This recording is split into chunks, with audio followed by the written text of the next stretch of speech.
As an investor अगर आप देखने जाए तो आपके लिए सबसे बेस्ट चीज है वो है सिस्टमेटिक इन्वेस्टमेंट प्लान। तो वैसे ही म्यूचुअल फंड में सभी स्टॉक्स आपको एक पोर्शन में मिल जाते हैं। मतलब 2015 में लगभग 2 करोड़ डीमेट अकाउंट्स थे बराबर। और आज की तारीख में हम देख सकते हैं कि डीमेट अकाउंट्स की संख्या काफी ज्यादा बढ़ गई है। ये जो ग्रोथ आया है वो कहाँ पे आया है? ज्यादातर वो आया है ग्रो में, ज़ेरोधा में, एंजल वन में, धन में, ऐसे डिस्काउंट ब्रोकर्स में आया है। आज की तारीख में अगर मैं एक रिसर्च एनालिस्ट हूं तो मैंने आज की तारीख में 4 वॉर्स देख चुका हूं मैं। बराबर। उसका मार्केट पे कैसे इम्पैक्ट होता है। बराबर। उसके बाद हम देखें तो 2016 के अंदर नोटबंदी शायद आई थी। 1000 rupee currency notes presently in use will no longer be legal tender from midnight to night. उसके बाद जीएसटी आया था। आपको हर जगह पे चार्ट पे वो करेक्शन दिखेगा। ओके और ये मार्केट जो इंडिया का थीम है, मैं इंडिया पे पूरा बुलिश हूँ। ओके इंडिया रुकने वाला नहीं है। ओके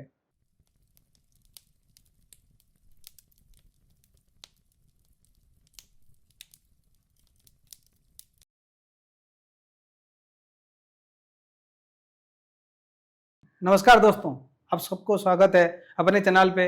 और आज हमारे साथ गेस्ट हैं अपने नीरव जोशी जी, जो एज ए रिसर्च एनालिस्ट हैं और जो न्यू इन्वेस्टर है उनके लिए क्या जरूरी है, किस चीज़ों में वो फोकस करना चाहिए एज ए इन्वेस्टमेंट जब वो सोचते हैं, तो उसके लिए हम लोग डिटेल्स में बात करने वाले हैं उनके साथ और उनसे जानेंगे कि रिसर्च का मतलब क्या है और रिसर्च में किस चीज़ों में ध्यान देना है एक इन्वेस्टर को और एक नए जो आते हैं बिगिनर्स जो होते हैं या जो ऑलरेडी इन्वेस्टमेंट कर रहे हैं उनके लिए। तो हमारे जो गेस्ट हैं वो बिलोंग करते हैं गुजरात से, गुजरात के कच्छ एरिया से, और वहाँ पे फर्स्ट फुल फेज जो रिसर्च एनालिस्ट हैं वो हैं और 7-8 साल से मार्केट में हैं। और आज के दिन में वो 1-1.5 साल हो गया उनका रिसर्च एनालिस्ट का सर्टिफिकेट आया हुआ और बहुत अच्छे एक्टिव है। और उनको उनके बारे में अगर मैं छोटी सी बात करूं, उनका जो नॉलेज लेवल है, जब उनके साथ मैंने इंटरेक्शन किया, बात किया, उनका नॉलेज लेवल जो है मार्केट के हिसाब से तो बहुत काफी अच्छा है। तो आज उनसे जानेंगे एक्चुअली जो रियल इन्वेस्टर है उनके जो प्रॉब्लम्स या उनकी जो स्ट्रगल है वो कैसे होता है और किस चीजें में वो ध्यान देना चाहिए जब वो इन्वेस्टमेंट के लिए सोचते हैं। तो वेलकम आपको सर नीरव जी, तो हमारे ये पॉडकास्ट में। और हमारे जो दर्शक हैं वो लोग आपसे क्या क्या जान सकते हैं, हम लोग पूरा गो थ्रू करेंगे हमारे पॉडकास्ट में और आपसे जानेंगे कि एक्चुअली रियल इन्वेस्टमेंट के लिए जो जरूरी है, जो जो चीजें जरूरी है, आपसे हम डिटेल्स में जानने की कोशिश करेंगे और आज वही चीज के लिए बात करेंगे। चलिए स्टार्ट करते हैं आज की जो पॉडकास्ट है और वेलकम और एक बार आपको। Thank you Gopal ji. Okay, तो मेरा पहला जो सवाल है आपसे कि आप जब इंडस्ट्री में आना चाहते थे तो उस टाइम आप कैसे आए इंडस्ट्री में, या आपको कैसे इंप्रेशन मिला कि ये चीज में मुझे आना है, मुझे सीखना है और अच्छे तरह से उसको समझना है और तब जाके मुझे इंडस्ट्री में आना है, ये सब आपको कैसे समझ में आया? और आपका थोड़ा जर्नी बताएंगे, आपके लाइफ जर्नी आपके बारे में, और आप गुजरात से बिलोंग करते हो तो उसके बारे में जो भी है आप कुछ डिटेल्स में बताइए हमारे दर्शक को जो जानना चाहें। सबसे पहले धन्यवाद गोपाल जी, आपने हमें आपके चैनल पे आमंत्रित किया उसके लिए। देखिए, फाइनेंशियल इंडस्ट्री में जो मेरी एंट्री थी वो एक्सीडेंटल नहीं थी, वो इंटेंशनल थी। ओके और इसमें जो स्ट्रगल था वो अनएक्सपेक्टेड था। ओके बेसिकली तो शुरुआत लगभग 2019 के आसपास हुआ। मैं बाय प्रोफेशन एक सिविल इंजीनियर हूँ। Okay great. Okay, so by profession में सिविल इंजीनियर था। उस टाइम पे मैंने पढ़ाई खत्म किया था। मैंने graduate aptitude test of engineering GATE, उसकी मैं प्रिपरेशन की थी, उसका भी एग्जाम दे रहा था। ओके लेकिन उसी सेम टाइम पे मेरे पिताजी है वो काफी सालों से स्टॉक मार्केट करते थे। ओके सो बेसिकली मैं उस टाइम पे उनको बहुत ऑब्जर्व करता था ओके कि वो कैसे मार्केट कर रहे हैं, क्या कर रहे हैं। निफ्टी की मूवमेंट्स देखता था, स्टॉक्स की मूवमेंट देखता था, तो थोड़ा थोड़ा मेरे को इंटरेस्ट आने लगा कि स्टॉक मार्केट क्या है, कैसे काम करता है, क्या क्या उसके अंदर हो सकता है। लेकिन मैंने एक चीज नोटिस की ओके कि चाहे मेरे पिताजी हो या फिर और भी लोग जो जुड़े करते थे स्टॉक मार्केट, वो ज्यादातर लॉस करते थे, प्रॉफिट नहीं बना पा रहे थे। वो तो आजकल एफएनओ का जो डिस्क्लेमर भी आता है तो उसमें भी लिखा होता है कि 90% जो पर्सन है जो मार्केट में आते हैं वो लॉस करते हैं। तो वो तो ऑब्वियसली है जी, तो लेकिन उस टाइम पे तो ये डिस्क्लेमर और वो कुछ था ही नहीं। हाँ हाँ तो बेसिकली इक्विटी में भी लोग लॉस करते थे, ओके एफएनओ में तो बहुत ज्यादा लॉस करते थे, क्योंकि तब मार्जिन भी अवेलेबल था, सब अच्छी ऐसी चीजें, मतलब ज्यादा मार्जिन मिलता था। लेकिन वो लॉस क्यों कर रहे थे, वो मेरे को उत्सुकता हुई कि ये ऐसा क्या है, अगर इतने सारे मार्केट पार्टिसिपेंट्स है तो फिर ये लॉस क्यों हो रहा है। ओके सो बेसिकली आपकी जो एंट्री होती है फाइनेंशियल इंडस्ट्री में वो दो तरीके से होती है, ओके या तो नॉलेज से होती है या फिर नेटवर्क से होती है। ओके मेरी एंट्री नॉलेज से हुई, ओके और वही नॉलेज मेरे लिए स्ट्रगल बना। मैंने क्या किया, फाउंडेशन से शुरुआत की। पहले मैंने सब बेसिक चीजों पे ध्यान दिया कि भाई बिजनेस कैसे बनता है, कोई कंपनी कैसे बनती है, कैसे वो प्रोपराइटरी से प्राइवेट और प्राइवेट से पब्लिक लिमिटेड बनती है, कैसे आईपीओ आता है, ओके प्राइमरी मार्केट क्या है, सेकेंडरी क्या है, कॉर्पोरेट एक्शंस क्या है, जो हम डिविडेंड देखते हैं, बोनस देखते हैं, ये सब चीजें क्या होती है। पहले वो फाउंडेशन समझा, उसके बाद आया मैं टेक्निकल एनालिसिस पे। ओके अब जब टेक्निकल एनालिसिस पे मैंने सीखने को चालू किया, जब मैंने चार्ट रीडिंग किया, इंडिकेटर्स देखे, तो मुझे एक चीज बहुत अच्छी लगी।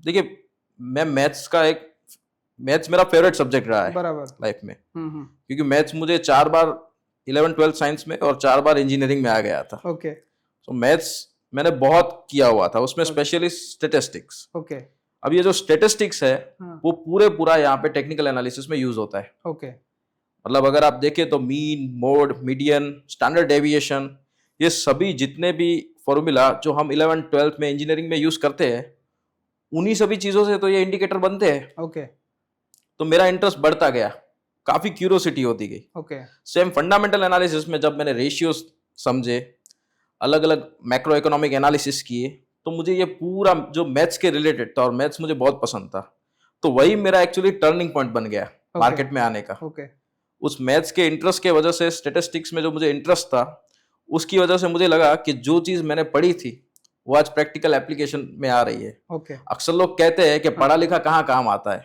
लेकिन मैं कहता हूँ ये यहाँ काम आता है।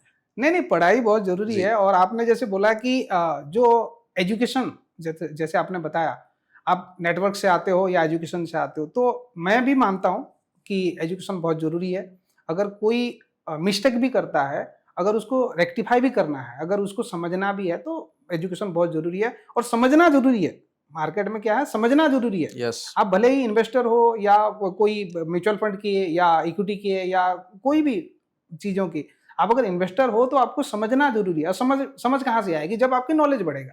तो बहुत ऑब्वियस आपके जो बातें बोले, मुझे अच्छा लगा कि आप नॉलेज के साथ आप काम करने के लिए लोगों को बोलते हो।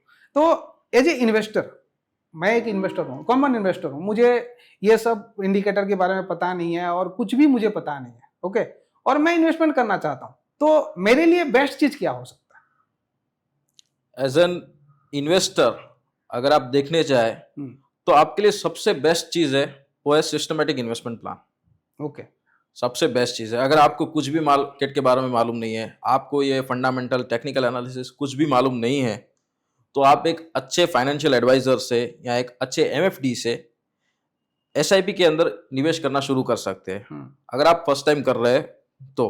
क्योंकि बेसिकली जो सिस्टमेटिक इन्वेस्टमेंट प्लान है, वहां पे अलग अलग, जो म्यूचुअल फंड का एक पार्ट है, करेक्ट। तो म्यूचुअल फंड के अंदर, म्यूचुअल फंड मतलब क्या है, म्यूचुअल फंड एक बेल की तरह है। ओके, ठीक है। अब यहाँ पे क्या करता है, एक इंडिविजुअल इन्वेस्टर बिना किसी फंडामेंटल एनालिसिस या टेक्निकल एनालिसिस के तुरंत स्टॉक्स में बाय सेल शुरू कर देता है। अभी कई बार उसको फंडामेंटली रॉन्ग स्टॉक भी आ जाते हैं। वो तो करेक्ट। म्यूचुअल फंड में कैसे, मैंने कहा बेल की तरह है। बेल के अंदर जैसे हमें चिवड़ा आता है, ममरा आता है, मुरमुरा कहते हैं मराठी में, फिर चटनी आती है, ठीक है, सारी चीजों का मिक्स है, सारी चीजों का मिक्सअप आता है। ओके, तो वैसे ही म्यूचुअल फंड में सभी स्टॉक्स आपको एक पोर्शन में मिल जाते हैं, एक जगह में। एक ही फंड, आपने जैसे कोई लार्ज कैप फंड लिया तो लार्ज कैप फंड के अंदर आपको सभी स्टॉक्स मिल जाएंगे, सभी का एक थोड़ा थोड़ा पार्ट मिल जाता है। ओके, और जैसे हम बेल का एक चम्मच उठा के, मतलब उसका जैसे एक बाइट लेते हैं और कैसे हमें सब चीजों का स्वाद आता है, ओके, उस म्यूचुअल फंड में उसी तरह आपको सब चीजों का स्वाद आ जाता है। ओके, यानी कि आपको सभी स्टॉक्स का अच्छा रिटर्न मिलता है, एक अच्छा डाइवर्सिफिकेशन होता है, एक प्रॉपर एसेट एलोकेशन होता है। ओके, बस ये देखना है, जैसे हम भेल में भी हम देखते हैं कि कौन भेल बना रहा है, कौन से भेल वाले भैया सबसे अच्छे हैं, उस हिसाब से हमें यहाँ पे देखना है कि कौन सा म्यूचुअल फंड अच्छा है, उसके फंड मैनेजर कैसे है, उनको कितना एक्सपीरियंस है, और उस हिसाब से हमें उन फंड को सिलेक्ट करना रहता है। अब ये जो सिलेक्शन है उसमें क्या होता है कि लोग आजकल जो सोशल मीडिया पे चल रहा है, ठीक है, तो उस हिसाब से वो क्या करेंगे, तुरंत ही जाके किसी भी फंड में इन्वेस्ट कर दिया। आजकल डायरेक्ट और रेगुलर प्लान के बीच में बहुत लोग सोचते हैं, क्योंकि लोग समझते हैं कि डायरेक्ट प्लान मतलब डायरेक्टली हम इन्वेस्ट कर देंगे, रेगुलर में हमको कमीशन देना पड़ता है। लेकिन आप देखिए कि जिसको आप कमीशन दे रहे हैं, अगर उसके पास सफिशिएंट नॉलेज है और आप एकदम मार्केट में न्यू है, और जिनसे आप करवा रहे हैं रेगुलर प्लान के थ्रू, जहां पे आप जा रहे हैं, अगर उनको नॉलेज है तो आपको म्यूचुअल फंड डायरेक्ट उधर से उनके थ्रू से ही शुरुआत में इन्वेस्ट करना चाहिए। म्यूचुअल फंड हो या स्टॉक्स पिकिंग हो या कोई भी इन्वेस्टमेंट की जर्नी हो, इन्वेस्टमेंट तो की जर्नी के साथ आप करना पसंद, मतलब आप वही बोल रहे हो। यस। तो आप एज आरए हो, रिसर्च एनालिस्ट हो, तो मेरे हिसाब से ये क्वेश्चन है कि एक आरए जो रिसर्च एनालिस्ट की जरूरत है या एक जो फाइनेंशियल एडवाइजर की जरूरत एक कॉमन मैन को कैसे होता है, और इसमें जो रिसर्च एनालिस्ट का पार्ट क्या है और एज ए क्लाइंट्स मेरा पार्ट क्या होना चाहिए। जैसे मैं तो देख रहा हूँ आजकल सब ऑनलाइन आ रहा है, बराबर, सब जहाँ पे एक ऐप खोलो, ओके, उसमें से सारा केवाईसी कर दो, उसके बाद आप चले जाते हो, और उसके बाद आप स्टॉक खरीद सकते हो, उसके बाद आप म्यूचुअल फंड कर सकते हो, इवन एफडी भी बुक कर सकते हो। ऐसे बहुत सारी चीजें आ गया आज के दिन में। तो थैंक्स टू हमारे जो डिजिटल प्लेटफॉर्म वाले, क्योंकि इसके पहले तो इतने अवेयरनेस नहीं था, वो लोग अवेयरनेस लेके आए। जैसे आप नाम बहुत हैं, ओके, उसमें से कुछ नाम जो है जैसे एंजल ब्रोकिंग हो गया, जैसे जीरोधा हो गया, जैसे ऑब्स्टक्स हो गया, जैसे आपका धन हो गया, ये सारे जो डिजिटल प्लेटफॉर्म वाले, वो लोग आने के बाद इंडिया में जितना भी इन्वेस्टर है उनका बढ़ गया, ओके, और उसके साथ साथ मिनिमल क्लाइंट्स भी आ गए। तो मिनिमल क्लाइंट के पास एक एडवाइजर का फैसिलिटीज जो है नहीं होता है, मोस्टली उनके पास वो नहीं होता है। जिनके पास बड़े पैसे हैं, मान के चलो कि इनके पास 1 लाख रुपए है, 2 लाख रुपए, 5 लाख रुपए है, ऐसा नहीं है 10 लाख है, 50 लाख है, 1 करोड़ है, तो उनके लिए अगर एडवाइजर मिलना या एडवाइजर के साथ 1-to-1 बात करना, उनके पास एक ये होता है। मान के चलो मेरे पास 10,000 है या 20,000 है, तो मैं एक एडवाइजर के साथ कैसे मैं जुड़ सकूं, या मुझे जरूरत कैसा है, या जुड़ना चाहिए या नहीं जुड़ना चाहिए, तो इसके बारे में अगर आप डिटेल्स में बात करेंगे तो बहुत अच्छा लगेगा। देखिए, मार्केट में ना 2 तरह के अभी ब्रोकिंग स्ट्रक्चर है। ओके। एक हो गया डिस्काउंट ब्रोकर्स और एक हो गया फुल सर्विस ब्रोकर्स। ओके। देखिए, फुल सर्विस ब्रोकर्स है, जैसे कि देखिए, जो भी एक डिस्क्लेमर हम देना चाहते हैं आपको, जो भी हम यहाँ पे किसी भी कंपनीज का नाम ले रहे हैं या किसी स्टॉक्स का नाम ले रहे हैं, वो सिर्फ इल्यूस्ट्रेशन पर्पस के लिए, नॉलेज के लिए है। इसको आप रिसर्च रिकमेंडेशन तरीके के हिसाब से ना ले। ओके, तो अभी जो भी आज की तारीख में फुल सर्विस ब्रोकर्स है, बेसिकली आनंद राठी हो गया, शेर खान हो गया, मोतीलाल ओसवाल हो गया, नुआमा वेल्थ है, तो ये सब फुल सर्विस ब्रोकर्स है, बड़े बड़े, ठीक है। तो वहां पे आपको ये सारी सर्विस डायरेक्ट मिल जाता है। ओके।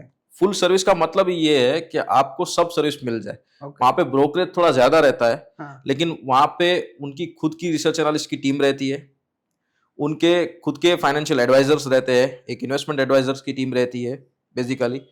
तो वहां पे अगर आपको लगता है कि उनका परफॉर्मेंस अच्छा है, देखिए परफॉर्मेंस तो देखना पड़ेगा, फिर चाहे वो कितना भी बड़ा ब्रोकर क्यों ना हो, हमें उसका परफॉर्मेंस तो देखना पड़ेगा, उसका बैक टेस्टिंग, फॉरवर्ड टेस्टिंग सब कुछ करना पड़ता है। तो बेसिकली अगर उनका काम अच्छा चल रहा है और आप इतना ज्यादा ब्रोकरेज दे रहे हो, तो उन लोगों को डायरेक्ट ऐसे सर्विस लेने का जरूरत नहीं रहता है जनरली, क्योंकि वहां पे आपको रिसर्च भी मिल जाता है, लॉन्ग टर्म स्टॉक्स भी मिल जाते हैं, और वो वही देते हैं। जैसे मैं एक रिसर्च एनालिस्ट हूँ, वैसे वहां पे भी रिसर्च एनालिस्ट रहते हैं बड़े बड़े ब्रोकरेज फर्म्स के अंदर। ओके, और सेम फाइनेंशियल एडवाइजर्स भी रहते हैं, पीएमएस भी रहता है, ऐसे बहुत सारे प्रोडक्ट्स रहते हैं। तो ऐसे लोगों को डायरेक्ट जो फुल सर्विस से जुड़े हैं उनको वहां पे जुड़ना चाहिए। लेकिन जो डिजिटल ब्रोकिंग में आज जो ज्यादा इतना हुआ है, मतलब 2015 में लगभग 2 करोड़ डीमेट अकाउंट्स थे, बराबर, और आज की तारीख में हम देख सकते हैं कि डीमेट अकाउंट्स की संख्या काफी ज्यादा बढ़ गई है, 16-17 करोड़ के, लगभग 15 करोड़ के ऊपर है आज की डेट में अगर देखने जाए तो। एक्टिव डीमेट अकाउंट्स की हम यहाँ पे बात कर रहे हैं। ओके, सो ये जो ग्रोथ आया है वो कहाँ पे आया है? ज्यादातर वो आया है ग्रो में, ज़ीरोधा में, एंजल वन में, धन में, ऐसे डिस्काउंट ब्रोकर्स में आया है। अभी डिस्काउंट ब्रोकर्स में क्या है, वो आपको टूल्स दे देते हैं, लेकिन वो आपको रिसर्च नहीं देते हैं, वो आपको कोई फाइनेंशियल एडवाइजिंग नहीं देते हैं, वो आपको डायरेक्ट म्यूचुअल फंड्स देंगे, ठीक है, वहां पे कोई आपका कमीशन नहीं लेगा। लेकिन प्रॉब्लम क्या है कि वहां पे सब कुछ आपको खुद करना पड़ेगा। आपको खुद नॉलेज लेना पड़ेगा, आपको खुद एनालिसिस करना पड़ेगा। अगर आपको लगता है कि आपके पास सफिशिएंट नॉलेज है, आपके पास एक अच्छा खासा एक्सपीरियंस है मार्केट में, तो आप डिस्काउंट ब्रोकर के साथ जाइए। ओके। अगर आपको लगता है कि आप नए नए हैं, तो आपको रिसर्च एनालिस्ट है या फिर फाइनेंशियल एडवाइजर यानी कि RIA है, रिसर्च इन्वेस्टमेंट एडवाइजर है, उनसे आप सलाह ले सकते हैं। अभी इन दोनों में भी डिफरेंस है। ओके। रिसर्च जो मतलब इन्वेस्टमेंट, रिसर्च एनालिस्ट की बात करो, RA की बात करो और RIA की बात करो। जी, RA और IA में दोनों में हम डिफरेंस समझते हैं, ठीक है। IA यानी कि investment advisor. Okay. Investment advisor का काम क्या है, वो पर्सनली आपका जो पोर्टफोलियो है, मतलब आपका जो भी फाइनेंशियल गोल्स है, उसको देखता है। ओके। मतलब आपको कहाँ पे इन्वेस्ट करना है, आपका कितना नेटवर्थ है, आपके पास कितना फंड है जो आप इन्वेस्ट करना चाहते हो, तो उसके हिसाब से वो आपको बताएगा बराबर कि हमें इतना परसेंटेज गोल्ड में डालना है, इतना हमें म्यूचुअल फंड में रखना है, इतना हमें FD में रखना है, बाकी का पैसा हम कहाँ रख सकते हैं, स्टॉक में कितना पैसा हम रख सकते हैं। तो ये सब काम जो बताना है पर्सनल इंडिविजुअल लेवल पे, वो काम है इन्वेस्टमेंट एडवाइजर का। ओके। रिसर्च एनालिस्ट का काम क्या है, उसका काम है रिसर्च देना। ओके। अगर कोई भी व्यक्ति किसी भी स्टॉक पे बाय या सेल या होल्ड का रेटिंग देता है, या वो कहता है इसको बाय करिए, इसको सेल कीजिए, उसका कोई टारगेट या स्टॉप लॉस देता है आज की डेट में, तो वो सिर्फ रिसर्च एनालिस्ट ही दे सकता है। ओके। ओके। ये रेगुलेशन के हिसाब से, ये एज पर रेगुलेशन एक सेबी रजिस्टर्ड रिसर्च एनालिस्ट ही बाय सेल या होल्ड की रेटिंग दे सकता है, और टारगेट और स्टॉप लॉस। अभी हम जो टेलीग्राम चैनल्स देख रहे हैं काफी सारे, वो बहुत सारे इंडिया में आज अनरजिस्टर्ड है। ओके। सेबी अपना काम कर रहा है, फिर भी अगर आपको प्रॉपर रिसर्च चाहिए तो आपको रिसर्च एनालिस्ट की तरफ से ही मिलेगी। ओके। ओके। रिसर्च एनालिस्ट ऐसे नहीं करेगा कि एक बंदे को एक रिसर्च दिया, दूसरे को अलग दिया। उसका ये है, वो डायरेक्ट रिसर्च प्रोवाइड करता है किसी भी स्टॉक पे, और वो रिसर्च सब लोगों के लिए होती है, इंडिविजुअल लेवल पे नहीं होता है। वो रिसर्च आपके लिए भी वही रहेगा, जो हमारे व्यूअर्स है उनके लिए भी वही रहेगा, सबके लिए वो रिसर्च सेम रहता है। तो जो अगर हम रजिस्टर्ड रिसर्च एनालिस्ट के पास से करते हैं, तो देखिए पहली बात तो हमें उससे क्यों लेने चाहिए। अगर आप डिस्काउंट ब्रोकिंग से जुड़े हुए हैं ऐसे किसी प्लेटफॉर्म से जहां पे अगर आपको खुद को नॉलेज नहीं है, तो आप डायरेक्ट उनसे रिसर्च ले सकते हैं, क्योंकि उनके पास एक एक्सपीरियंस रहता है। आज मैं एक रिसर्च एनालिस्ट हूँ, मेरे पास एक एक्सपीरियंस है। मैंने NISM का जो रिसर्च एनालिस्ट का एग्जाम है उसको मैंने क्लियर किया है। उस एग्जाम को क्लियर करने के लिए भी मुझे सब पढ़ाई करनी पड़ी है। ठीक है। मैं MBA फाइनेंस किया है, मैंने MBA फाइनेंस किया है, तो उस हिसाब से मेरे पास उतना नॉलेज है, मैं मार्केट को अब वो समझ सकता हूं, और वो व्यक्ति उन सब साइकिल में से गुजरा है। आज की तारीख में अगर मैं एक रिसर्च एनालिस्ट हूं, तो मैंने आज की तारीख में 4 वॉर्स देख चुका हूं मैं। बराबर। उसका मार्केट पे कैसे इंपैक्ट होता है, बराबर, कौन से मार्केट के साइकिल है, वो सब चीजें हमें पता होती है। ऐसे ही जो रिसर्च एनालिस्ट एक्सपीरियंस हो, जिनके नॉलेज को देखकर अगर आपको लगता है, तो उन सभी को हमेशा एक RA से ही रिसर्च लेनी चाहिए, ना कि कोई अनऑथराइज्ड। कोई एनालिस्ट हो, ये जो जानकार हो, उनके साथ जुड़ के रहना चाहिए। मतलब आप ऐसा बोलना चाहते हो, उनके साथ जुड़ के रहेंगे तो बहुत अच्छा है। जी, उनके साथ अगर जुड़ के रहेंगे, देखिए अभी उसका भी हम प्रॉपर देखते हैं। एक रिसर्च एनालिस्ट को क्या करना रहता है, वो आपको टेक्निकल एनालिसिस के बेस पे कॉल्स प्रोवाइड करते हैं या रिसर्च प्रोवाइड करते हैं, फंडामेंटल एनालिसिस के बेस पे रिसर्च प्रोवाइड करते हैं। वो देखते हैं कि कंपनी क्या करती है, उसके सब फाइनेंशियल रेशियोज कैसे होते हैं। दूसरा, वो कंप्लायंट होते हैं। ओके। बेसिकली वो कंप्लायंस को फॉलो करना उनको जरूरी होता है। बराबर। वो कोई आपको कभी भी कोई गारंटी नहीं देंगे कि आपको इतना परसेंटेज रिटर्न मिलेगा ही मिलेगा। नहीं, वो तो आजकल है ही नहीं, क्योंकि सेबी की गाइडलाइंस के हिसाब से जो भी उसके दायरे में आते हैं, जो भी रजिस्टर्ड हैं जी, तो उनको तो एक चीज का ध्यान देना पड़ता है कि वो रजिस्टर्ड रहेंगे, कि किसी को इतना परसेंट दूंगा करके ऐसा बोल नहीं पाएंगे। ये सब चीज तो रेगुलेशन, वो आपसे एक सर्टेन फीस ही चार्ज कर सकते हैं। एक रिसर्च एनालिस्ट है, वो आपसे एक सर्टेन फीस ही चार्ज कर सकते हैं। दूसरा, हमें रोज रिसर्च रिपोर्ट तैयार करने होते हैं, यानी कि अगर मैं आज कोई रिसर्च दे रहा हूं, तो रिसर्च एनालिस्ट और जो आप नॉर्मल टेलीग्राम चैनल देखते हैं, उसमें फर्क ये है कि हम आपको वो रीजन देते हैं कि अगर हमने कोई XYZ स्टॉक दिया है तो उसको क्यों बाय करना है। ओके। उसका, और अगर हम आपको रीजन नहीं भी देते हैं, तो भी हमको सेबी को तो वो रीजन देना ही देना है। हमें डेली बेस पे वो रिसर्च रिपोर्ट रेडी करने हैं। उस पे हमारा डेली बेसिस पे साइन होता है, और हम सेबी जब हमारा इंस्पेक्शन करती है तो वो देख सकती है कि इस RA ने ये जो कॉल दिया है या ये जो रिसर्च प्रिपेयर किया है, वो किस बेसिस पे दिया है, उसका रैशनल मांगता है सेबी बेसिकली। सो हमारा कंप्लायंस बहुत हार्ड होता है, हम कंप्लायंस को स्ट्रिक्टली फॉलो करते हैं, जो सेबी के दायरे के अंदर आता है। हम्म। अगर हम कुछ गलत भी करते हैं या कोई भी रिसर्च एनालिस्ट कुछ गलत करता है तो सेबी का एक वेबसाइट है स्कोर्स, वहां पे जाके कंप्लेन भी हो सकती है उसके खिलाफ, और उसके खिलाफ बहुत बड़े एक्शन भी लेता है सेबी बेसिकली। और अगर कंप्लेन नहीं है तो कोई इश्यू नहीं है। तो हम लोग ने जाना कि मतलब जो मार्केट है, मार्केट में जो रिसर्च एनालिस्ट हैं उनके बारे में नीरव जी बहुत एकदम डिटेलिंग्स में बात किया कि उन्होंने एक्चुअली कैसे लोग काम करते हैं, कैसे एज ए रिसर्च एनालिस्ट का रोल होता है, सेबी के दायरे में रह के अच्छे से कैसे वो लोगों को अच्छा सर्विस दे सके, अच्छा नॉलेज के साथ वो काम कर सके। तो उसी हिसाब से डायरेक्ट हम लोगों ने बात की। तो मेरा क्वेश्चन अभी सर के लिए है कि ये सब तो ठीक है कि हम लोग रिसर्च के साथ जाएंगे, सब कुछ करेंगे। मैं एक मिनिमल क्लाइंट्स हूँ, छोटा क्लाइंट्स हूँ। मैं जैसे मैंने ये क्वेश्चन भी पहले भी किया कि 10,000, 15,000, 20,000 से मैं स्टार्ट करना चाहता हूँ। जैसे आपने बोला कि मुझे SIP के थ्रू से जाना है, मतलब SIP करोगे तो आप अच्छा है, लेकिन मुझे स्टॉक में इंटरेस्ट है। और अभी के बायस बहुत सारे चीज़ें हैं, जैसे अभी के करंट सिचुएशन में जो आज के डेट में हम लोग वीडियो शूटिंग कर रहे हैं, अभी क्या है, अभी वॉर चल रहा है इंडिया में, ऑयल नहीं है, मतलब गैस नहीं है, और बहुत सारे बायस हैं मार्केट में कि मार्केट क्रैश भी हो रहा है, थोड़ा थोड़ा नीचे जा रहा है, बहुत सारे स्टॉक्स भी नीचे जा रहे हैं, पोर्टफोलियो भी लाल होके पड़ा है। तो ये टाइम में ये जो है 2-3 साल 4 साल से जो इन्वेस्टमेंट कर रहा है उसका तो ऑलरेडी माइनस में गया है। क्योंकि मैं भी लोगों का जो पोर्टफोलियो 1-2 जगह देखा है, कि खुद का भी मैं पोर्टफोलियो देखा है, तो माइनस में गया है। तो इस टाइम में लोगों के माइंडसेट क्या होना चाहिए और कैसे वो लोग इसी चीज को ध्यान से देखना चाहिए कि हाँ चलो ठीक है, वो बने भी रहना चाहिए या बाहर निकल जाना चाहिए, या माइंडसेट को कैसे बनाए, इस बारे में थोड़ा बताइए सर। देखिए, जो भी पोर्टफोलियो, जिनके पास अभी कई सारे पोर्टफोलियो, आज कोई ऐसा कह नहीं सकता कि हमारा पोर्टफोलियो ग्रीन है, क्योंकि मार्केट बहुत अच्छा करेक्शन अभी मार्केट ने दिया है। ठीक है, मैं तो हर करेक्शन को एक अपॉर्चुनिटी मानता हूँ। हर करेक्शन हमारे लिए अपॉर्चुनिटी है, क्योंकि मैंने जैसे आपको कहा कि हमने बहुत सारे अभी वॉर्स देखे, फिर वो चाहे इजराइल हमास हो, रशिया यूक्रेन वॉर हो, उसके अलावा हमने कोविड-19 देखा, पेंडेमिक जो आया था। ठीक है, सो बेसिकली क्या होता है, ये जब ऐसे करेक्शन आते हैं वो बेसिकली उसके बाद आप देखिए, एक डेटा है कि मार्केट कितने टाइम में रिकवर होता है। जब मार्केट में आप लॉन्ग टर्म का, आप निफ्टी का मंथली चार्ट ओपन कीजिए, ठीक है, आप उसमें देख लीजिए कि कितनी बार करेक्शन ऐसे आए हैं। बेसिकली 2007 में जब यूएस सब प्राइम क्राइसिस आया था, उसके बाद हम देखें तो 2016 के अंदर नोटबंदी शायद आई थी, उसके बाद जीएसटी आया था। आपको हर जगह पे चार्ट पे वो करेक्शन दिखेगा।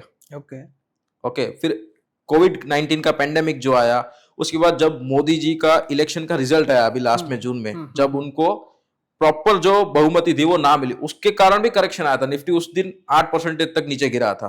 तो ऐसे जब करेक्शन आए हैं, उसके बाद आप देखिए चार्ट पे, आप खुद जाके देखिए, क्या उसके बाद मार्केट ने नया लो बनाया है या फिर थोड़े टाइम के बाद नया हाई बनाया है? नया हाई ही बनाया, थोड़े दिन के बाद नया हाई ही बनाया। तो बस एक इन्वेस्टर को भी माइंडसेट वही रखना है। मार्केट का स्वभाव है ऊपर आना नीचे जाना, इसीलिए वो सबसे ज्यादा जो रिटर्न हम देखते हैं कि सबसे ज्यादा रिटर्न आदमी कैसे कहता है कि स्टॉक मार्केट में से इसने तुरंत इतना पैसा बनाया, इसने तुरंत इतना पैसा गवाया। ये सब आपके माइंडसेट पे है। Basically mindset is very important. अगर हम पेशेंस रखेंगे, ऐसे करेक्शन में हमें पेशेंस ही रखना है। ऐसे करेक्शन में अगर हम ये सोचे कि हम अगर आपके पास अच्छा फंडामेंटल स्टॉक है तो आपको कोई डरने की जरूरत नहीं है। अगर आपके पास फंडामेंटली वीक स्टॉक है तो वो थोड़ा एक रेड सिग्नल हम मान सकते हैं।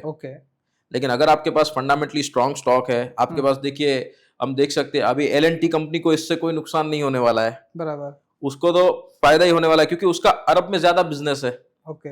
मैं फिर से डिस्क्लेमर दे रहा हूं, ये कोई रिसर्च रिकमेंडेशन नहीं है, ये केवल एग्जाम्पल के लिए। तो अभी L&T कंपनी ने काफी सारे ऐसे प्रोजेक्ट्स है वो अरब में ही कर रहे हैं।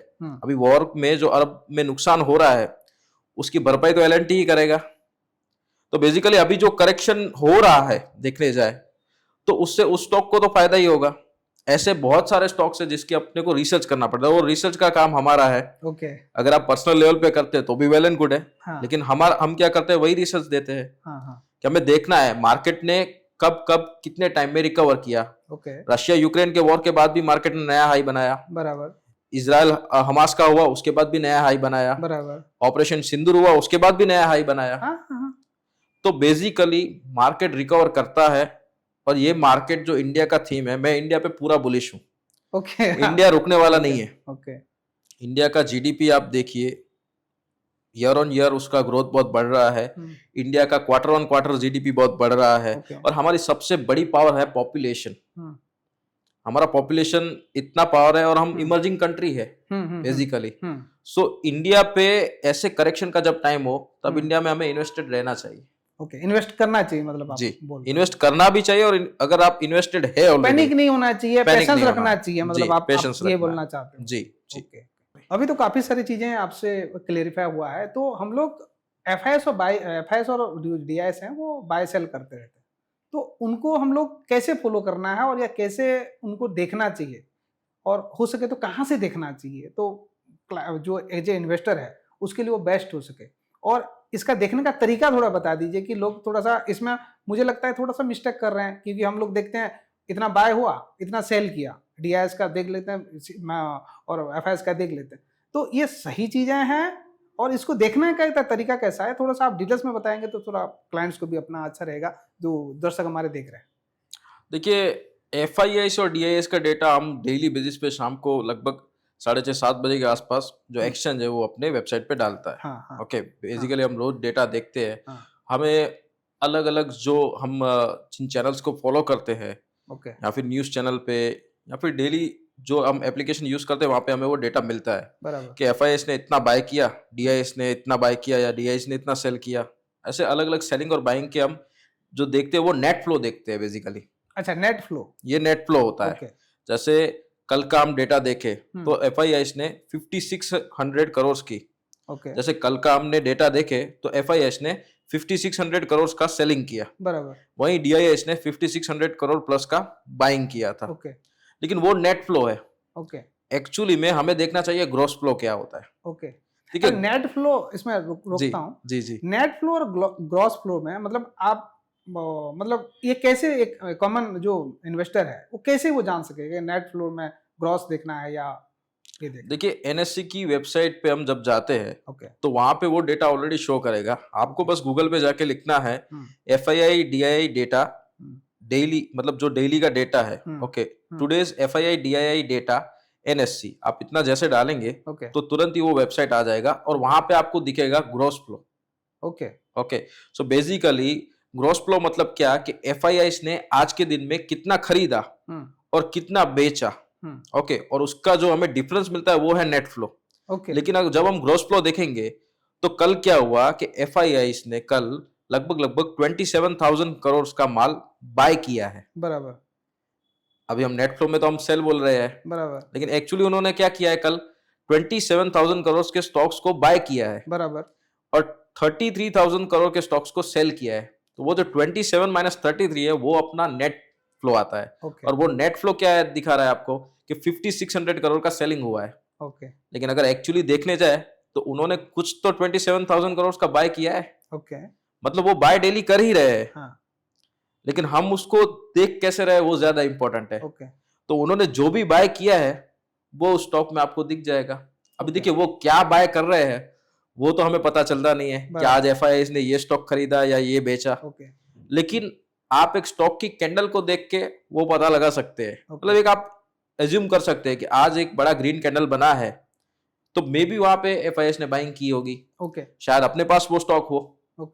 और अगर उसमें एक बड़ा रेड कैंडल बना है तो मे बी वहां पे एफआईआईएस ने सेलिंग की होगी। सो बेसिकली एफआईआईएस हो या डीआईआईएस हो, ओके, बेसिकली एफआईआईएस डेली बेसिस पे बाय भी कर रहे हैं। सिर्फ जो हमें दिख रहा है वो नेट सेलिंग हम देखते हैं। लेकिन अगर ग्रोस डेटा में देखेंगे तो वो बाय करते हैं। तो आपका बोलने का मतलब ये है कि जब एफआईआईएस आते हैं वो लोग बाय करते हैं। हो सकता है कुछ स्टॉक्स में जो सेलिंग कर रहे हैं वो कुछ स्टॉक में सेलिंग कर रहे हैं और नया स्टॉक वो खरीद भी रहे हैं। जी, तो यही बोलना चाहते हैं। जी, एफआईआईएस क्या करते हैं, जो ऐसे कई सारे स्टॉक्स है उसमें वो बाइंग भी कर रहे हैं आज की डेट में भी। और जो ऐसे स्टॉक्स हो जो उनका सेक्टर चर्निंग हो, जो भी उनका सेक्टर रोटेशन हो, पोर्टफोलियो चर्निंग हो, उस हिसाब से वो उन स्टॉक्स में सेल करते हैं। बेसिकली अभी के मार्केट के हिसाब से अगर हम देखने जाए, जो अभी इजराइल, ईरान और यूएस का वॉर चल रहा है, उस हिसाब से अगर उनके पास देखिए अगर कोई ऐसे स्टॉक्स हो जिन पे डायरेक्ट इंपैक्ट हो सकता है, जैसे हम ईरान को राइस सप्लाई करते हैं तो उसके रिलेटेड कोई स्टॉक है हमारे पास, तो वो उसको बेचेंगे ही, ऑब्वियस चीज है, वो तो अपना क्यों रिस्क लेंगे। बराबर बराबर बराबर। दूसरा, उनके पास हेजिंग का भी रहता है। देखिए एफआईएस हेज भी करते हैं, ओके, वो फ्यूचर्स में भी बाय करते हैं। वो जो Okay. फ्यूचर्स में खरीदते हैं तो सामने वो वहां पे ऑप्शंस में पुट भी खरीद लेते हैं। ओके सो उनके पास सारे रास्ते हैं क्योंकि वो बिग प्लेयर्स है ओके ओके बेसिकली। लेकिन ये जो ग्रोस चीज है, जो ग्रोस फ्लो है, वो हमें बताता है कि वो कुछ बाय कर रहे हैं। ओके। सिर्फ वो सेल करके नहीं जा रहे हैं, मतलब जो हाँ। माइनस दिख रहा है या प्लस दिख रहा है उसमें से नहीं जाने का, जी जहां पे उनका एक्चुअली ग्रॉस इनफ्लो है, ग्रॉस में बाइंग सेलिंग हो रहा है, वो देखना बहुत जरूरी है। ये जी, आप बताना चाहते जी, उनका ग्रोस में जहाँ पे इनफ्लो है हैं। वो देखना जरूरी है। मतलब हमें ये एक पिक्चर ऐसा क्रिएट किया जा रहा है कि एफआईएस बेच रहे हैं, एफआईएस बेच रहे हैं, लेकिन ग्रोस में आप देखेंगे तो वो कुछ तो खरीद रहे हैं। ओके। अब वो कैसे पता करेंगे? सिंपल चीज है, हम्म। देखिए हर कंपनी अपना क्वार्टरली रिजल्ट शो करना होता है उसको कंपलसरी, तो वहां पे आप शेयर होल्डिंग पैटर्न का भी अपडेट आ जाएगा कि एफआईएस का शेयर होल्डिंग पैटर्न कुछ बदला है क्या, वो इंक्रीज हुआ है अपने पिछले क्वार्टर से या डिक्रीज हुआ है, डीआईआई का इंक्रीज हुआ है या डिक्रीज हुआ है। ओके। डायरेक्ट तो आपको हमको नहीं पता चल सकता बराबर। क्या आज उन्होंने यही स्टॉक बाय किया है या बराबर। यही सेल किया है, बराबर। लेकिन आप उसके क्वार्टरली जो रिजल्ट्स आते हैं, बराबर। क्वार्टरली जो उनका शेयर होल्डिंग अपडेट होता है, वहां पे जाके देख सकते हैं। दूसरा रास्ता क्या है, जहां पे बड़ी बड़ी बल्क डील या ब्लॉक डील होती है तो वहां एक्सचेंज वो रिवील करता ही है। एक्सचेंज को दिखाना होता है कि आज इस एफआईआईस ने या इस डीआईआईस ने या इस प्रमोटर ने ये माल बेचा है या ये खरीदा है। ओके। तो वो डेटा हमको वहां पे दिख सकता है। तो आपको एक अंडरस्टैंडिंग बैठेगा कि कौन से स्टॉक्स में ये लोग ज्यादा खरीदारी कर रहे हैं या कौन से स्टॉक ये लोग ज्यादा बेच रहे हैं, मतलब ऐसे ये अंडरस्टैंडिंग हो सकता है। देखिए वो बिग प्लेयर है, हाँ। बिग प्लेयर को हमें थोड़ा तो फॉलो करना ही पड़ेगा। ओके, उनको इज्जत देना पड़ेगा, मतलब आप बोल रहे हो तो इज्जत दे देंगे, कोई दिक्कत नहीं। ये जो डिलीवरी परसेंटेज होता है, जो बाइंग का डिलीवरी परसेंटेज होता है, तो स्टॉक्स में कैसे इम्पैक्ट करता है या उसको कैसे देखना चाहिए, जो इन्वेस्टर देखना चाहिए या नहीं देखना चाहिए? देखिए डिलीवरी परसेंटेज इंडिकेटर जो है वो एक बहुत इंपॉर्टेंट एक क्राइटेरिया है। ओके। ओके, बेसिकली ये डिलीवरी परसेंटेज होता क्या है, हम क्या करते हैं, एक टोटल ट्रेडेड क्वांटिटी है। फॉर एग्जांपल कोई XYZ स्टॉक है जिसके अंदर टोटल ट्रेडेड क्वांटिटी कितनी है, 100, बराबर, यानी उतना बाय सेल आज उसके अंदर बराबर हुआ है। तो 100 में से 60 टाइम्स क्या हुआ है, 60 बार इंट्राडे हुआ है, यानी इंट्राडे यानी आज ही लिया और आज बेच दिया। बराबर। और 40 टाइम्स क्या हुआ है उसके अंदर, डिलीवरी लेकर गए हैं। ओके।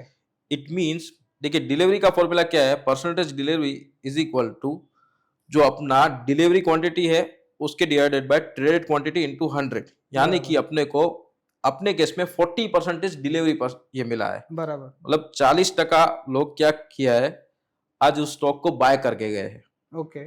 ओके, सो ये डिलीवरी परसेंटेज बहुत इंपॉर्टेंट है ओके। कि कितने लोग उस स्टॉक को बाय करके लेके जा रहे हैं। ओके, अपने घर पे कितने जन रख रहे हैं, मतलब हाँ, कितने लोग उसको होल्ड कर रहे हैं, होल्ड कर रहे हैं। तो इसमें अब इंपॉर्टेंट क्या आता है, देखिए क्या होता है, हम इससे स्टॉक सिलेक्शन कर सकते हैं। ओके, आसानी होगी, मतलब स्टॉक सिलेक्शन में थोड़ा ज्यादा आसानी होगी, तो बेटर स्टॉक्स चूज कर सकते हैं, बेटर स्टॉक चूज कर सकते हैं। मतलब अगर आपको देखिए इसका एनालिसिस कैसे करना है, वही आप जैसे ही एनएससी के वेबसाइट पे आप लिखिए फिर से गूगल पे percentage delivery volume archives NSC, okay, तो आपको ये डेटा मिल जाएगा। बराबर, और आप उधर कस्टम रेंज में किसी भी डेट का डेटा, मतलब हिस्टोरिकल डेटा में भी ये चीज अवेलेबल है, वहां पे जाके आप देखिए कि आज हमने जो स्टॉक हमारे पास है वहां पे कितना परसेंटेज डिलीवरी वॉल्यूम है। ओके। ओके, सो आप क्या कर सकते हैं कि जैसे अभी पिछले 1 मंथ का आपने किसी एक स्टॉक का डेटा लिया, ओके, अभी ये आपको 1-2-3 दिन का डेटा नहीं लेना है। ओके, आपको क्या करना है, महीनों और वीक्स का डेटा लेना है। मतलब पिछले 4-5 वीक का डेटा लीजिए या फिर थोड़े महीनों का डेटा लीजिए। ओके, थोड़े मंथ्स का डेटा ले सकते हैं आप, थोड़े वीक्स का डेटा ले सकते हैं। उसमें आपको देखना है कि कितना ऐसे कौन से स्टॉक्स है जिसके अंदर डिलीवरी परसेंटेज ज्यादा है। ओके, आप डायरेक्ट स्टॉक सिलेक्शन कर सकते हैं कि इस स्टॉक में डिलीवरी परसेंटेज बहुत कम है, जैसे कुछ स्टॉक है जिसमें रोज का 10%, 15% इतने डिलीवरी वॉल्यूम हो रहा है। इट मींस कि वहां पे इंट्राडे ट्रेडिंग ही हो रही है उस स्टॉक में। ओके, तो उसमें डीपी पे माल नहीं जा रहा है, वो सिर्फ ट्रेड होके निकल जा रहा है। यस, वो आज ही ले रहे हैं और आज ही बेच रहे हैं और वो करोड़ों का टर्नओवर हो रहा है। ओके, ओके, उस स्टॉक में करोड़ों का टर्नओवर हो रहा है, लेकिन हो क्या रहा है, सिर्फ कि आज ही लिया और आज ही बेच दिया। तो वो आपको परसेंटेज डिलीवरी से आपको पता चल जाएगा। ओके, सेम अगर कोई लार्ज कैप स्टॉक है, ठीक है, आपको क्या करना है, उन वीक्स का या उन मंथ्स का एक average percentage delivery volume baseline पकड़ के चलना है। बराबर। उसके हिसाब से आपको देखना है कि आपने जो स्टॉक लिया है या फिर आप जो लेने वाले हैं उसके एवरेज से वो 2 गुना या 3 गुना अगर ज्यादा डिलीवरी परसेंटेज वॉल्यूम आ रहा है, इट मीन्स कि उसमें आज कुछ एक्टिविटी हुई है। बराबर। अब वो एक्टिविटी क्या हो सकती है? शायद कोई एफआईएस बाय कर रहा हो या कोई डीआईएस बाय कर रहा हो। लार्ज कैप में जनरली अगर 50% 50% के आसपास डिलीवरी वॉल्यूम है तो it's a good sign. Same mid cap और स्मॉल कैप में आप पकड़ के चल सकते हैं 20 से 30%। बराबर। अगर आपको एक अच्छा परसेंटेज डिलीवरी वॉल्यूम मिल रहा है तो आप उस स्टॉक्स को स्विंग के लिए या पोजिशनल के लिए रख सकते हैं। अब उसमें भी आप क्या कर सकते हैं कि इतने सारे स्टॉक है, 5000 से ज्यादा स्टॉक्स है, हमें कैसे पता चलेगा कौन सा अच्छा? तो आप सेक्टर स्पेसिफिक जा सकते हैं। ओके। आप देखिए कि फार्मा सेक्टर है या फिर ऑटो सेक्टर है, उनमें सबसे ज्यादा कहां पे अभी डिलीवरी परसेंटेज ज्यादा है। आपने जैसे ऑटो सेक्टर पकड़ लिया तो उसमें भी कौन सा ऐसा स्टॉक है जहां पे सबसे ज्यादा वॉल्यूम है, वही आपका हीरो बन सकता है स्टॉक। बराबर बराबर। ये जो इन्वेस्टर हैं जिनकी ऑलरेडी पोर्टफोलियो में स्टॉक पड़ा है, अगर उसमें भी अगर जाके अगर एक बार R&D करें कि किस में डिलीवरी जो वॉल्यूम ज्यादा है और वो लेके जा रहे हैं, मतलब डीआईएस हो, एफआईएस हो या बड़े इन्वेस्टर हो जो लेके जा रहे हैं अपने डीपी में, उनके लिए भी आसानी होगी। जो स्टॉक वो चुन रहे हैं वो या चुन के रखे हुए हैं उनके डीपी में, वो उनके लिए बेस्ट हो। यही बेस्ट तरीका है। ये देखिए, बेसिकली हम इसका क्या यूज करते हैं कि हम इससे एक तो यही देख सकते हैं कि हमें इंट्राडे करना है किसी पर्टिकुलर स्टॉक में या डिलीवरी करना है। बराबर। अगर हम उसमें डिलीवरी लेके जा रहे हैं और हम देख रहे हैं कि वहां पे रोज 10% ही डिलीवरी होल्डिंग हो रहा है, तो इसका मतलब ये है कि वो इंट्राडे का स्टॉक है। बराबर बराबर। वो मोमेंटम स्टॉक हो सकता है बराबर बेसिकली। तो ये अगर हमारे पास भी अगर ऐसा कोई स्टॉक हो तो हम उसमें वो डिसीजन ले सकते हैं कि हमें इसको होल्ड करना है या एग्जिट करना है, क्या कर सकते हैं। बेसिकली उसका पर्पस वही है। दूसरा, आपको फॉल्स ब्रेकआउट पता चल जाएगा उसमें। ठीक है, कई बार कोई स्टॉक ने एक बड़ा रैली कर दिया, फिर आप घर पे जाके देखेंगे कि आज उसका परसेंटेज डिलीवरी वॉल्यूम क्या था। अगर उसका डिलीवरी वॉल्यूम कम है, इट मींस कि अगले दिन फिर वो क्या होता है, बड़ा रेड कैंडल बना देगा। क्योंकि वो सिर्फ इंट्राडे में ही मूवमेंट करके गया है, बराबर, डिलीवरी तो आया नहीं है उसके अंदर। सो ये हमको वो फॉल्स ब्रेकआउट आइडेंटिफाई करके देता है। ग्रेट। आपको समझ में आया होगा जो भी हमारे दर्शक हैं। काफी चीजें तो हम लोग बात कर लिए हैं, तो हम लोग अभी बात कर लेते हैं कि एक लॉन्ग टर्म इन्वेस्टर है तो वो किस चीज में ज्यादा फोकस करना चाहिए, अर्निंग ग्रोथ पे, वैल्यूएशन पे या माइक्रो इकोनॉमी पे। तो आपका इसमें मतलब जो बेस्ट है या जो चीज वो करना चाहिए, तो उसी के हिसाब से आप लोग बताएंगे तो हमारे जो दर्शक हैं वो समझ पाएंगे एक्चुअली वो लॉन्ग टर्म इन्वेस्टमेंट करना चाहते हैं तो उनके लिए बेस्ट चीज जो होता है। जैसे अगर हम लोग कोई चीज देख रहे हैं तो इसका बेस्ट क्या है, या कोई भी चीज कर रहे हैं तो इसका बेस्ट क्या है। करेक्ट। तो उसमें क्लाइंट्स के लिए बेनिफिट के लिए, जो मेरे दर्शक के बेनिफिट के लिए थोड़ा बताइए, तो डिटेल्स में थोड़ा सा बताना, तो जहाँ पे क्लाइंट्स की बेनिफिट हो और क्लाइंट समझ सके उसको। Okay. So as a long term investor अगर हम देखने जाए तो सबसे बेस्ट चीज है earning growth. Okay. Valuation temporary होते हैं। ओके। मैक्रो इकोनॉमिक है वो साइक्लिक होता है। ओके। और जो अर्निंग ग्रोथ है वो कंपाउंडिंग होते हैं। ओके। बेसिकली तो जो भी कंपनी कोई भी है जिनका अर्निंग ग्रोथ आप अगर पिछले निफ्टी 50 का भी 25 साल की रिटर्न देखे, उसका अर्निंग ग्रोथ देखे, कंपनीज का अर्निंग ग्रोथ देखे, तो उन्होंने कई ज्यादा रिटर्न बनाया है। ओके। अगर आप प्राइम टाइम में देखें तो एचडीएफसी बैंक हो, इन्फोसिस हो, एशियन पेंट्स हो, ये सब वही स्टॉक्स है जो अर्निंग ग्रोथ के कारण चले हैं। ओके। तो यहाँ पे एक डिस्क्लेमर देना चाहता हूँ सर, कि जो भी स्टॉक्स हम लोग बोल रहे हैं उसमें कोई रिकमेंडेशन नहीं है, ये जस्ट इलस्ट्रेशन पर्पस के लिए हम लोग देख रहे हैं। तो जो भी सर बता रहे हैं उसको एज ए रिकमेंडेशन मत देखना सर, इसको इलस्ट्रेशन पर्पस देखना। जी। सो बेसिकली ये जिन कंपनी का अर्निंग ग्रोथ काफी अच्छा रहा है उन कंपनियों ने काफी बेहतर परफॉर्मेंस किया है लॉन्ग टर्म के अंदर। सो बेसिकली हमें उस पे ज्यादा डिटेल देखना चाहिए। वैल्यूएशंस पे हम बहुत भार नहीं दे सकते। बेसिकली वैल्यूएशन क्या है कि काफी कंपनी के वैल्यूएशन आज हमें एक्सपेंसिव दिख रहे हैं, लेकिन वो जो रिएक्ट करता है वो फ्यूचर प्राइस को रिएक्ट करता है। ओके। Valuation okay. जो आज हमें महंगा दिख रहा है, लेकिन वो महंगा इसलिए दिख रहा है क्योंकि वो फ्यूचर अर्निंग ग्रोथ देख पा रहा है। ओके।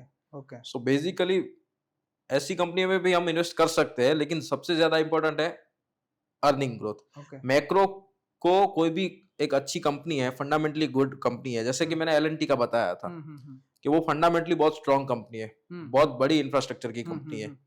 सो आज की तारीख में जिस आज की तारीख में जो भी ऐसे हालात बने हुए हैं युद्ध के, मैक्रो इकोनॉमिक्स में जो भारी उटक पटक है, जियोपॉलिटिकल टेंशंस है, लेकिन जो अच्छी अर्निंग ग्रोथ वाली कंपनी है जैसे कि एल वो ऐसे मैक्रो इकोनॉमिक साइकिल्स को एब्जॉर्ब कर लेती है। ओके ओके और इन फ्यूचर जो अपना रिटर्न है अच्छा सा, वो तो वो देती है। ओके ओके कोई एक इन्वेस्टर है, अगर बिल्कुल वो ग्राउंड लेवल से, जीरो लेवल से अगर वो अपना वेल्थ बनाना चाहता है, तो उसके लिए बेस्ट चीज क्या हो सकता है?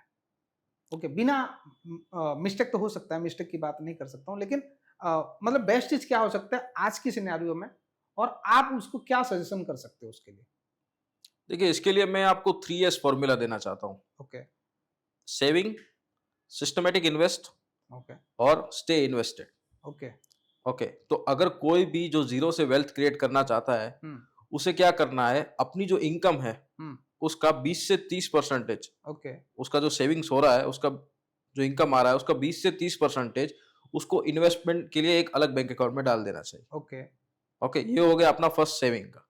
सेकंड, सिस्टमेटिक इन्वेस्टमेंट, यानी कि उसको जो अभी शुरू से ही शुरुआत कर रहा है, उसे मैंने पहले ही कहा और फिर एक बार कह रहा हूं, उसे सिस्टमेटिक इन्वेस्टमेंट प्लान के थ्रू जुड़ना चाहिए। ओके ओके, क्योंकि वहां पे मैंने कहा कि अगर आपको कोई नॉलेज नहीं है तो एसआईपी के अंदर जो म्यूचुअल फंड्स आते हैं उनके वो फंड मैनेजर है जिनके पास एक अच्छा एक्सपीरियंस रहता है, ओके उनके पास एक प्रॉपर नॉलेज है।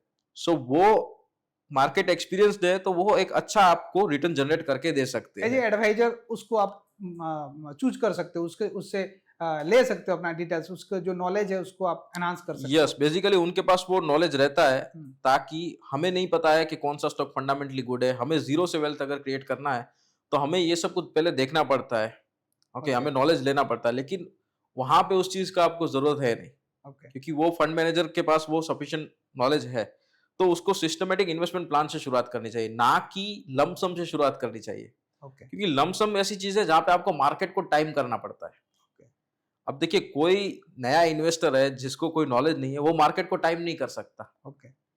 अगर आप एक्सपीरियंस हो तो भी मार्केट को टाइम करना बहुत हार्ड है, क्योंकि मार्केट सुप्रीम है। आज की तारीख में अगर मार्केट में करेक्शन चालू है तो क्या आप बता सकते हैं कि बॉटम कहां बनेगा? नहीं, कोई नहीं बता सकता। करेक्ट है, अगर कोई नहीं बता सकता, कोई न्यूज चैनल के जो एंकर्स है वो भी नहीं बता पा रहे हैं, रिसर्च एनालिस्ट नहीं बता पा रहे हैं। न्यूज चैनल के तो उनको डेटा के हिसाब से वो बात करते हैं ना। Yes. वो तो जब डेटा अभी सामने दिख रहा है तो वही डेटा पे बात कर रहे हैं। तो हम भी जो भी बात कर रहे हैं वो तो डेटा उसी हिसाब से बात करेंगे जो मार्केट में डेटा। हम लोग थोड़ी प्रेडिक्ट कर सकते हैं कि भाई इतना बॉटम होगा, इतना हाई होगा, यहाँ से आप बाय कर सकते हो, यहाँ पे आप सेल कर सकते हो। अगर वो चीज का होगा तो सब भगवान बन जाएंगे, ऐसा तो है नहीं। मार्केट है, मार्केट तो वोलेटाइल का गेम है। यस, सो तो है जी। तो बेसिकली क्या है कि कोई बॉटम नहीं बता सकता। सो वो जो एक इन्वेस्टर आ रहा है तो उसको क्या करना चाहिए, वो एसआईपी से शुरुआत कर सकता है। लमसम में अगर वो मार्केट को जानता है तो वो थोड़ा टाइम कर पाएगा। मतलब जो मार्केट का जो टाइमिंग करना है वो थोड़ा सा वो कर पाएगा, एकदम फुल्ली तो वो भी बॉटम नहीं पकड़ पाएगा। ओके, जैसे अभी मुझे अभी लमसम करना है, मैंने आज इन्वेस्ट कर दिया, लेकिन कल मार्केट फिर करेक्ट हो गया तो और ये हो सकता है। तो मतलब अब जैसे ये चीज तो मैंने पहले भी एक पॉडकास्ट में सुना था, राकेश झुनझुनवाला जी का वर्ड था कि अगर आप मार्केट में नए हो तो एसआईपी के थ्रू से जाओ करके, क्योंकि आप मार्केट में रिसर्च करोगे, समझोगे, फिर जाके आप इन्वेस्टमेंट करोगे तो इतने में आपको बहुत टाइम लगेगा। क्योंकि एक रिसर्च एनालिस्ट को पकने के लिए, अगर अच्छे तरह से वो जानने के लिए उसको 10-12 साल लग जाता है। तो आप इन्वेस्टमेंट अभी कर रहे हो और अभी आपको उसमें राइट इन्वेस्टमेंट चाहिए, तो एसआईपी एज ए गुड चीज है, अच्छी चीज है। म्यूचुअल फंड के थ्रू से जाना एक अच्छी चीज है, जहां पे एक वेल ऑर्गेनाइज्ड बॉडी है, एक वेल ऑर्गेनाइज्ड वहां पे एक रिसर्च एनालिस्ट है, एक जो भी उसका फंड मैनेजर है जो आपके फंड्स को देखता है, उसकी एक्सपर्टीज के हिसाब से आप इन्वेस्टमेंट करते हो। तो वो एक स्ट्रक्चर वे है जहां पे करना चाहिए। तो गुड, आप जो बोले, मतलब मैं एग्री।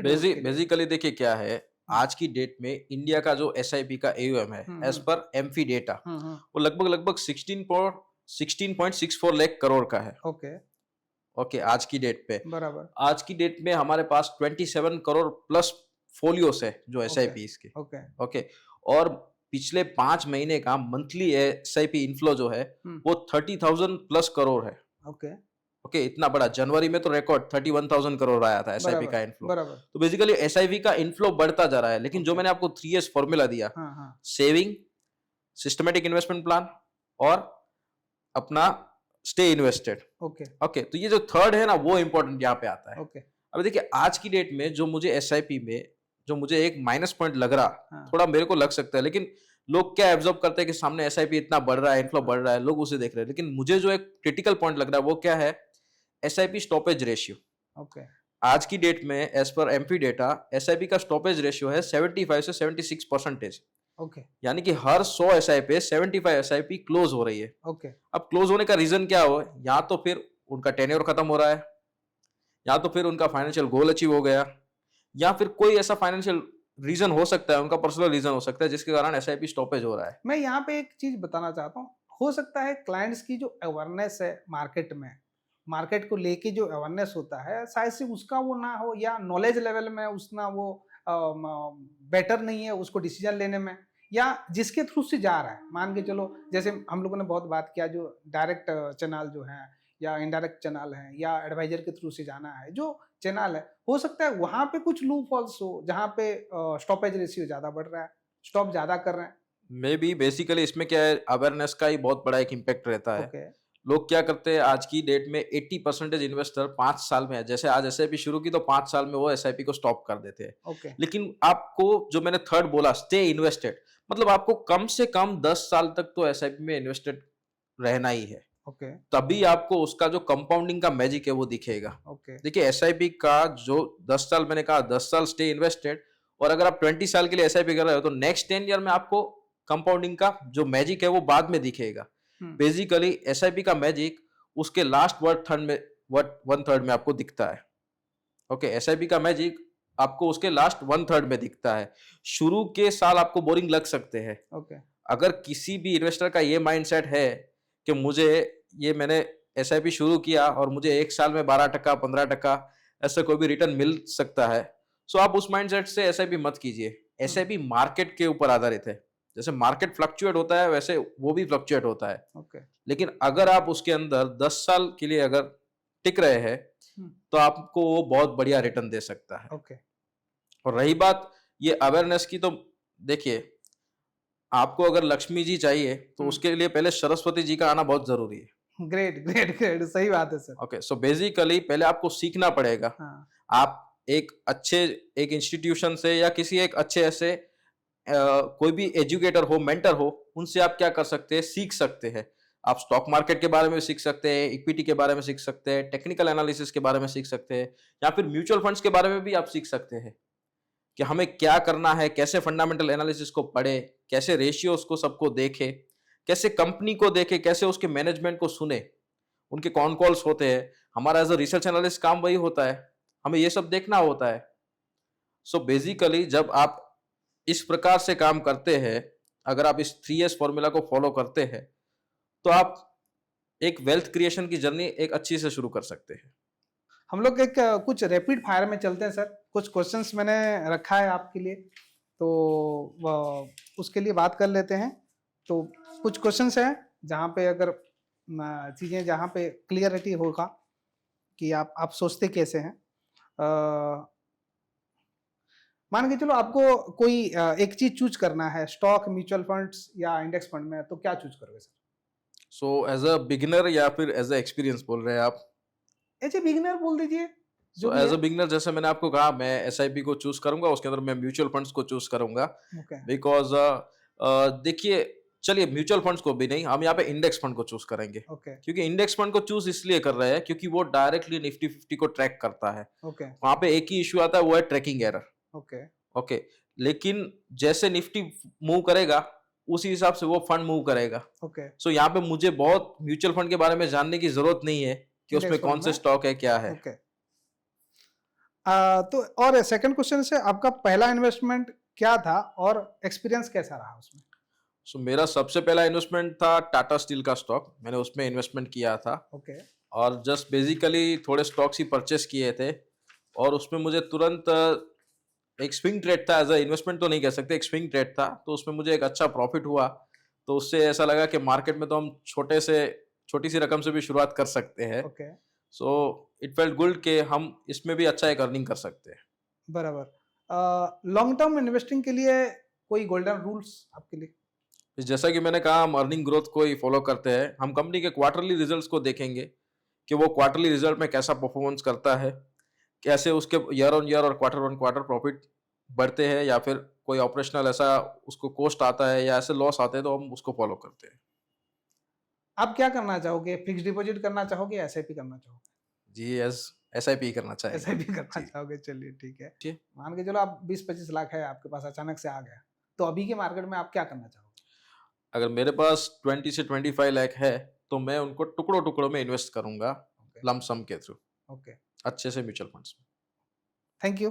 आपने आए सर, आपकी जो नॉलेजेबल सेशन आपने मेरे साथ शेयर किए, और काफ़ी सारी चीज़ें जो आप बताए जो लोगों को समझना चाहिए। और आपने और एक क्वेश्चन जो मेरा बताया कि आपने जो एडवाइजर की ज़रूरत क्यों है, एज ए रिसर्च एनालिस्ट क्या करता है, उसके बारे में काफ़ी सारी चीज़ें हमारे दर्शक को आपने बताए। और जो माइंडसेट होता है, लोगों का माइंडसेट होता है, वो कैसे बदलना चाहिए और कैसे उसमें काम होना चाहिए।